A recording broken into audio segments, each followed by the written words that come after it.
Hello good afternoon my dear students जैसे कि आप में से बहुत से बच्चों की क्वेरी थी कि फोर्थ चैप्टर में force and torque on current carrying loop placed in an uniform magnetic field, ये टॉपिक हमें समझ नहीं आया तो इसको दोबारा करवा दो। तो इसी टॉपिक की रिवीजन हम इसमें कर रहे हैं। देखो, आपको याद होगा इससे जस्ट पहले जो टॉपिक आता है वो क्या था।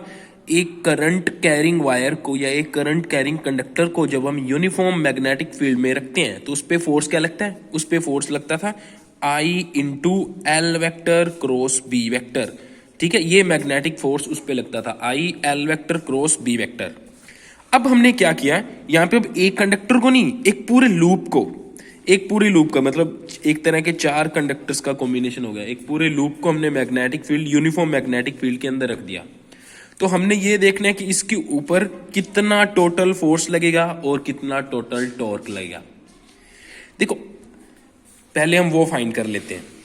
पहले हम टोटल फोर्स को फाइंड करते हैं। तो देखो, सबसे पहले देखना, सपोज कि जो हमारा लूप है उसकी जो लेंथ है वो तो है एल और उसकी जो विड्थ है वो है स्मॉल बी, और ये जो लूप है उसका प्लेन मैग्नेटिक फील्ड के साथ थीटा एंगल बना रहा है।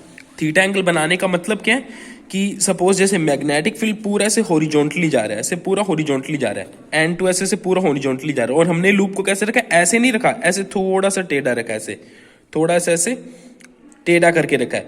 यानी जो इसका प्लेन है और जो मैग्नेटिक फील्ड है, ठीक है। अब मैं 2D में 3D तो दिखा नहीं सकता, तो इसको जो ये डायग्राम थोड़ा सा टेढ़ा बना हुआ, इसका मतलब ये है कि ये प्लेन ऐसे बिल्कुल फ्लैट नहीं पड़ा, ऐसे थोड़ा सा टेढ़ा पड़ा है, थीटा एंगल पे पड़ा है। तो जो इसका प्लेन है वो मैग्नेटिक फील्ड के साथ थीटा एंगल बना रहा है। इस एंगल पे हमने इस पे रख रखा है। तो इस पे अब कौन कौन से फोर्सेस लगेंगे वो देखना है। सपोज इस लूप में एंटी क्लॉकवाइज करंट फ्लो हो रहा है, ठीक है। तो हम क्या करेंगे, बारी बारी से चारों कंडक्टर पे लगने वाले फोर्सेस एंड उनकी डायरेक्शन देख लेंगे। सबसे पहले मैं इस पे देखता हूं कि क्या फोर्स लगेगा और किस डायरेक्शन में लगेगा। ध्यान से देखना, इसमें क्या आ रहा है, करंट डाउनवर्ड डायरेक्शन में जा रहा है और magnetic field north to south होता है। तो हमें पता है करंट की डायरेक्शन हम कैसे निकालते हैं, क्योंकि इस पे जो टोटल फोर्स लगेगा वो क्या होगा, सॉरी फोर्स की डायरेक्शन हम कैसे निकालते हैं वो देखना। टोटल फोर्स होता है, हमको पता है I L vector cross B vector, ठीक है। जो L vector cross B vector की डायरेक्शन होगी वही फोर्स की डायरेक्शन होगी, और एल वेक्टर हमें पता है किस तरफ लेना होता है, करंट की डायरेक्शन में लेना होता है।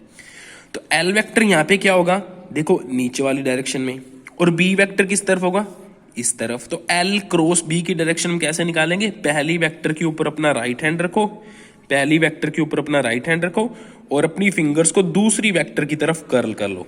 देखो एल वेक्टर इस तरफ है तो मैंने इसको इसके ऊपर रखा, मैग्नेटिक फील्ड इस तरफ है तो अपनी फिंगर्स को मैंने इस तरफ कर्ल कर लिया, तो मेरा थंब किस तरफ आ रहा है, अपवर्ड डायरेक्शन में। तो इसका मतलब ये जो पीएस कंडक्टर है इस पे किस तरफ फोर्स लगेगा, अपवर्ड डायरेक्शन में, perpendicular to the plane upwards. चाहे तो इसको डॉट से दिखा दो, लेकिन अगर डॉट से दिखाओगे तो ये बोलना पड़ेगा कि डॉट यहाँ पे क्या दिखा रहा है, मैग्नेटिक फील्ड की डायरेक्शन, सॉरी मैग्नेटिक फोर्स की direction perpendicular to the plane outwards. तो ये आपको बोलना पड़ेगा, या फिर क्या करो ऐसे दिखा दो, ऐसे करके दिखा दो कि ऊपर वाली डायरेक्शन में लग रहा है तो ये ऐसे करके थोड़ा सा ऐसे ऊपर की तरफ लग रहा है, ऐसे भी दिखा सकते हो। और इसकी वैल्यू क्या होगी, I L cross be upward direction में।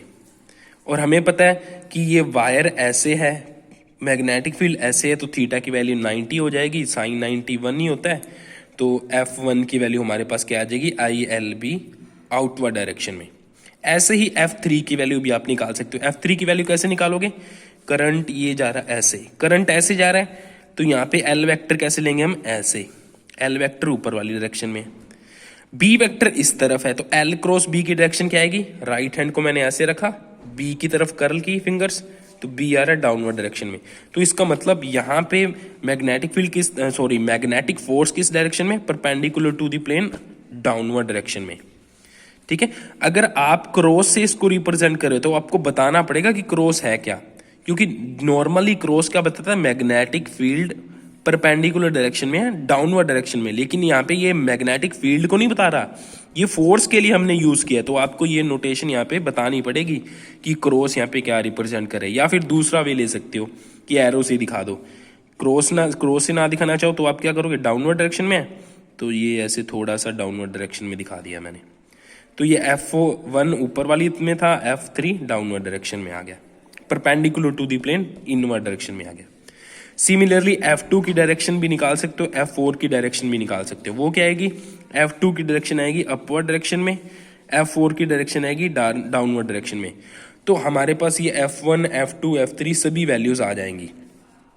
F3 की वैल्यू निकाल ली थी, F1 की वैल्यू हमने निकाल ली थी, F2 की वैल्यू क्या आएगी, देखो F2 की वैल्यू क्या आएगी, आई एल क्रॉस बी होता है ना, यानी I L B sine theta होता है, लेकिन यहाँ पे लेंथ एल नहीं है, यहाँ पे लेंथ कौन सी है, ये स्मॉल बी है, तो मैंने यहाँ पे लिख दिया I small B capital B sine theta. Theta की वैल्यू 90 पुट नहीं की, क्योंकि ये वाली वायर एंड मैग्नेटिक फील्ड के बीच में एंगल थीटा है, एंगल यहाँ पे क्या है, थीटा है, तो 90 ना पुट करके थीटा पुट किया। अब देखो सारा कुछ क्लियर हो रहा है कि ये वाला force F1 and F3 equal है लेकिन अपोजिट डायरेक्शन में है, तो एक दूसरे को कैंसिल कर देंगे। Similarly F2 and F4 equal forces है लेकिन अपोजिट डायरेक्शन है, तो ये भी एक दूसरे को कैंसिल कर देंगे। तो हम ये बोल सकते हैं कि जब किसी कंडक्टर को हम यूनिफॉर्म मैग्नेटिक फील्ड में रखते हैं तो टोटल फोर्स उस पर कितना लगता है, 0। ठीक है, और ये कंडीशन किसके लिए, सिर्फ और सिर्फ यूनिफॉर्म मैग्नेटिक फील्ड के लिए। अगर यूनिफॉर्म मैग्नेटिक फील्ड ना हो, नॉन यूनिफॉर्म मैग्नेटिक फील्ड हो, तब टोटल फोर्स 0 नहीं होगा। क्योंकि अगर नॉन यूनिफॉर्म मैग्नेटिक फील्ड हो, सपोज यहाँ पे मैग्नेटिक फील्ड ज्यादा है, यहाँ पे मैग्नेटिक फील्ड कम है, तो यहाँ का फोर्स ज्यादा हो जाएगा, यहाँ का फोर्स कम हो जाएगा, तो ये फोर्सेस एक दूसरे को कैंसिल ही नहीं कर पाएंगे। तो उस कंडीशन में क्या होगा, टोटल फोर्स 0 नहीं होगा। अगर टोटल फोर्स 0 नहीं होगा तो ये जो ब्लॉक है, ये जो लूप है, नेट फोर्स की तरफ एक्सेलरेट करने लगेगा, नेट फोर्स की तरफ मूव करने लगेगा, दौड़ने लगेगा। ठीक है, तो MCQ में ये पूछ सकते हैं कि अगर नॉन यूनिफॉर्म मैग्नेटिक फील्ड हो तो ट्रांसलेशन मोशन हो सकती है कि नहीं, तो आपका ऑप्शन होगा यस।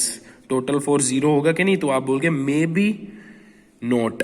ठीक है, मे बी नॉट, जरूरी नहीं कि 0 हो, 0 नहीं भी हो सकता अगर यूनिफॉर्म मैग्नेटिक फील्ड नहीं है। लेकिन हाँ, अगर यूनिफॉर्म मैग्नेटिक फील्ड बोल दिया तो 100% फोर्स 0 ही होगा। अब ये तो बात आ गई टोटल फोर्स की, वो क्या है, 0। अब टॉर्क भी हमने निकालना है, तो वो टॉर्क वाला नेक्स्ट वीडियो में देखते हैं।